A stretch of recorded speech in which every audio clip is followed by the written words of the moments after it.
Wu Di is a struggling screenwriter who moved to Beijing to chase his dream. One day, he sits in a movie theater watching a film based on his own script. Instead of laughter, the room feels quiet. The story feels flat, too ordinary, and even his girlfriend looks disappointed. Because the movie fails at the box office, the money he earns is barely enough to survive. Life in Beijing is tough. Wu Di and his girlfriend try to hold on, sharing a rented place with a friend to save money. But as time goes on, it becomes clear that Wu Di has no stable future. He is already 35, still unmarried, and unable to afford the life his girlfriend hopes for. Eventually, she leaves him and cuts off all contact. Not long after that, his roommate moves out as well. Wu Di is left alone in the empty house. Realizing he has failed as a screenwriter in Beijing, he sells his belongings and decides to return to his hometown to live with his parents. This is the moment where his dream in Beijing ends. This is G for gap. Back home, his parents are still together, and he has a younger sister named Wu Shuang, who has been working as a taxi driver for 10 years. Wu Di's return makes the atmosphere at home awkward. At his age, close to 40, he is expected to be independent and settled, not moving back in with his parents. His father is clearly upset, believing that if Wu Di had listened, gone to college, and taken an office job, he would not have wasted so much time and money. His mother, meanwhile, can hardly believe that her son has come back to live under their roof again. Wu Di cannot just sit around at home.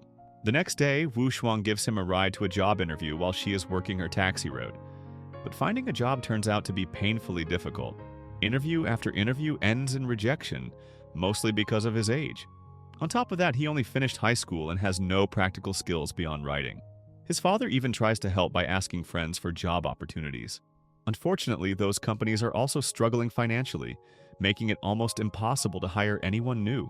One day, a new thread enters his life through a woman named Feng Liu, a television documentary journalist. She is covering a program that gives out free eggs to elderly citizens. The shoot is briefly interrupted when someone who is clearly not elderly joins the line. To her surprise, Feng Liu recognizes the man involved. It turns out to be Wu Di, her former high school classmate. Embarrassed, Wu Di explains that he is only back home temporarily because his parents are getting old, and that he is taking a short break from work. Since they used to be friends, they exchange contact information, and Feng Liu promises to reach out again. Later, during lunch at home, Wu Di's father smiles and says he is happy the family is together again. He proudly mentions that he has secured a job opportunity for Wu Di through a friend. But that smile disappears when he learns that Wu Di already turned down the offer over the phone the day before. His father feels hurt and angry, especially after begging Wu Di to take the job.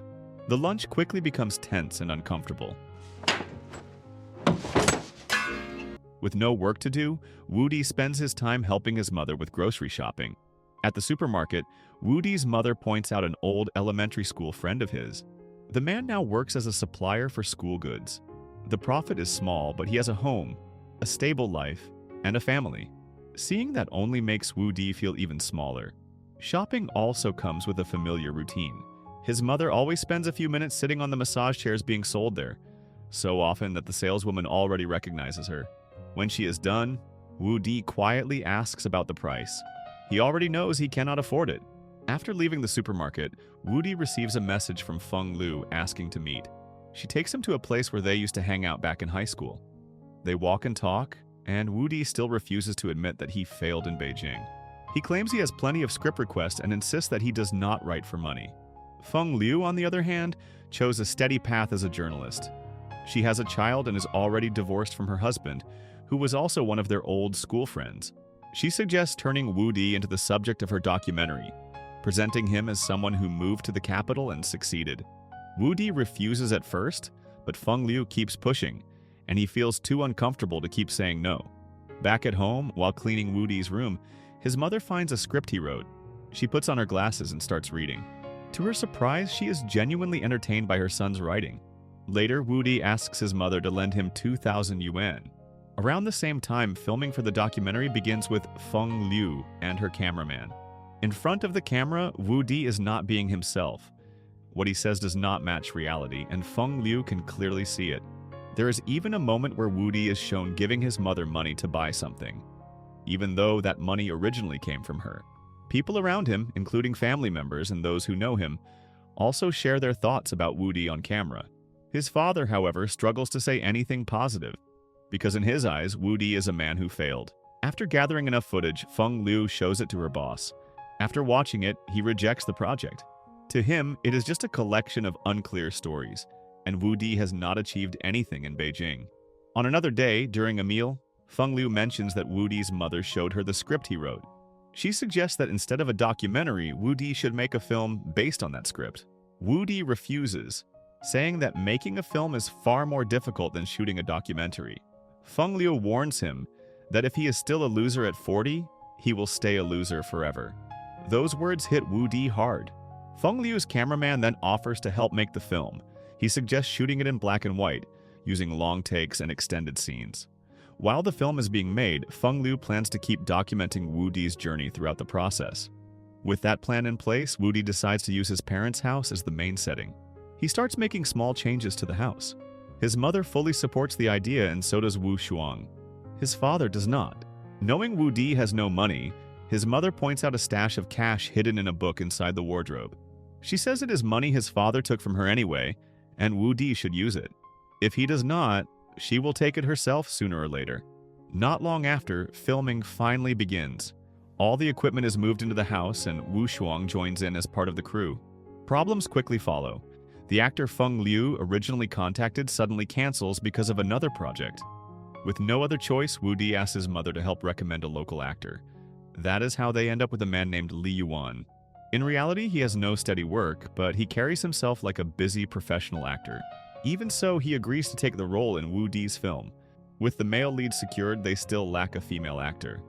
An idea emerges for Wu Di's mother to play the role herself. Soon after, Li Yuan arrives at the house. Unaware that this is a real family home rather than a constructed film set, he acts opposite Wu Di's mother while Wu Di steps in as the director. Throughout the shoot, Feng Liu records everything for her documentary. At the same time, Wu Di's father grows increasingly jealous as he watches his wife act with another man. He keeps his distance, observing quietly, irritated that his own movements at home feel restricted. At one point, he even falls asleep in the bathroom after being unable to leave. That night, once filming wraps up, he scolds Wu Di for disrupting the household routine. Wu Di insists that filming only happens during the day and that his father can still rest peacefully at night. The next day, the crew tries to film outside. Without proper permits, they are quickly chased away by security and forced to relocate. They move the shoot to the upper part of the house, where the father continues to watch from afar. That day includes a scene where Wu Di's mother dances with Li Yuan. At first, everything goes smoothly until Li Yuan carelessly tosses a cigarette and accidentally burns a blanket. Wu Di loses his temper, pointing out that smoking was never part of the script.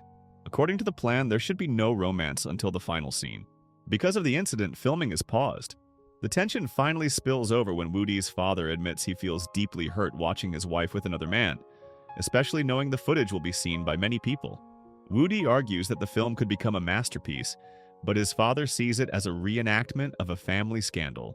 It is then revealed that, without Wu Di's knowledge, his mother was once approached by one of the father's friends, though it never crossed any boundaries. She also reveals that the father himself once had another woman, a therapist from a massage parlor. Wu Di is left stunned by the complicated reality of his parents' relationship. Outside of the film shoot, Wu Di continues filming the documentary with Feng Liu. Together, they revise the script and shooting resumes the next day. Wu Di frequently clashes with Li Yuan over his acting. In between scenes, Feng Liu keeps collecting footage for her documentary, interviewing everyone involved, including Li Yuan and Wu Di's mother. With all the additional material, Feng Liu's boss becomes more interested and steps in to help edit the documentary. As the days go by, the emotional bond between the team grows stronger through constant filming. One day, while they are outside, Feng Liu notices Wu Di's father watching once again from a distance. This time, she clearly sees the sadness on his face. One day during filming, Wu Di calls for the scene to start, but his mother does not show up. At first, it feels strange. Then they check on her and realize she has suddenly collapsed. An ambulance is called right away, and filming is forced to stop. That incident leads to the worst outcome. Wu Di's mother passes away, the collapse caused by a heart attack. At the funeral, the father is completely overwhelmed with grief. He barely says a word after his wife's passing and refuses to go home, choosing instead to sleep on a bench. Wu Di quietly records that moment on his phone, capturing his father's silent pain. At the same time, Feng Liu struggles with a difficult decision at work. She is unsure whether the footage surrounding Woody's mother's death should be included in the documentary. Her boss insists that the moment is too important to leave out, arguing that every raw emotion belongs in the film. He tells Feng Liu to rest and takes over the editing himself. Feng Liu continues visiting Woody's home to pay her respects and help sort through the belongings left behind. During this time, they discover the mother's diary. Reading it deeply moves Woody and leaves a lasting mark on him. As time passes, the documentary about Woody finally airs on television. Woody watches it with Wu Shuang, while their father watches alone in his room. What appears on screen is nothing like what Woody imagined. He expected a story about rising from nothing to success. Instead, the documentary is edited out of order, stitched together in a way that completely changes its message. Woody is shown exactly as he is, a man who failed in the city and returned home defeated, even asking his own mother to act in a film he wrote. The public reaction is brutal. Online comments pour in, calling him proof that without education, life becomes miserable. Some mock him as delusional for thinking filmmaking is easy. Others go as far as saying his mother's death was a form of encouragement for him to stay in the film world. After the documentary airs, the family's private life becomes public gossip. The father is forced to block out the whispers and stares from people around him. One night, when Woody comes home, he sees his father sitting at the computer watching footage of his late wife in the film. Woody quietly steps away, choosing not to disturb him. In the living room, Woody notices a broadcast announcing that the documentary has won an award for Best Documentary of the Year. The director named is not Feng Liu, but her boss. Feng Liu is only credited as an assistant. Back at the office, despite attempts to make her stay, Feng Liu decides to resign. At the supermarket, Woody is offered a massage chair at a 50% discount. The moment hits him hard. He realizes he never had the chance to buy one for his mother. Before leaving, he sits on the chair for a brief moment. Not to enjoy the massage, but simply to feel closer to her memory. After resigning, Feng Liu reaches out to apologize for everything that happened. She never expected the documentary to turn out that way. She also shares her plan to move to Beijing, leaving the following week. In truth, there is something unspoken between them. They care about each other, but neither has the courage to say it out loud. Back at home, Woody considers confessing his feelings through a message. In the end, he stops himself, convinced he has nothing to offer as someone who failed. At that moment, he remembers a conversation he once had with his mother about dreams. His mother used to belong to a dance club, but she never pursued a career in it, even though she wanted to. Woody always believed she let him go to Beijing because she passed her own dream of success on to him. In reality, that was not the case.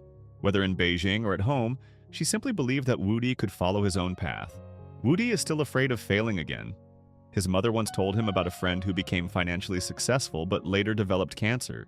The friend had no partner or siblings and ended up living with her mother until the very end. At that point, success meant nothing. When someone passes away, it is not their achievements that remain, but the memories they leave behind. Success is not always gold, and failure is not always dirt. What truly matters is how we treat the people around us. After finishing cooking, Woody meets his father in the kitchen, and they sit down to eat together. His father asks about the film and how many scenes are still missing without his mother. He reminds Woody that his mother hated seeing people give up. She would want him to finish the film. With that, filming begins again. The final scenes are completed using a simple desk lamp and a phone camera. Unexpectedly, the rest of the crew shows up after Li Yuan calls them back. This time, Li Yuan performs alone. In the background, taking on the role of the mother figure is Wu Di's father. He repeats the small routines his wife once did in the kitchen. It should feel humorous, but instead it is deeply sad. By stepping in, the father not only helps finish the last scene, but also fills an emotional void during the most fragile moment of his life.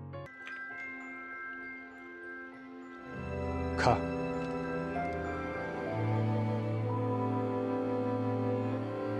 3 years later, time moves on. Wu Di and Wu Shuang become orphans after their father passes away and is buried beside their mother. With only the two of them left, Wu Shuang decides to move to Shenzhen to start a gym business with a friend. Wu Di gives her an ATM card containing his savings, hoping it will help her survive in a new city. In return, Wu Shuang submits Wu Di's film to festivals, hoping he might receive a call if it gets selected. Wu Di is surprised by what she does. By then, the reason he finished the film has already changed from what it once was, ever since their mother passed away. During this time, Wu Di works as a taxi driver, filling in for Wu Shuang. One day, stuck in traffic, he finds himself stopped beside Feng Liu's car. She is now married with a new family. They steal brief glances at each other, but neither dares to meet the other's eyes. At least Wu Di understands that Feng Lu now lives a stable life, not with a failed writer and taxi driver like him. Back home, living alone, Wu Di learns to live more quietly. He returns to writing, once again putting stories on the page. So the moral of the story is sometimes you only realize how much love and belief you were given after the people who gave it are already gone.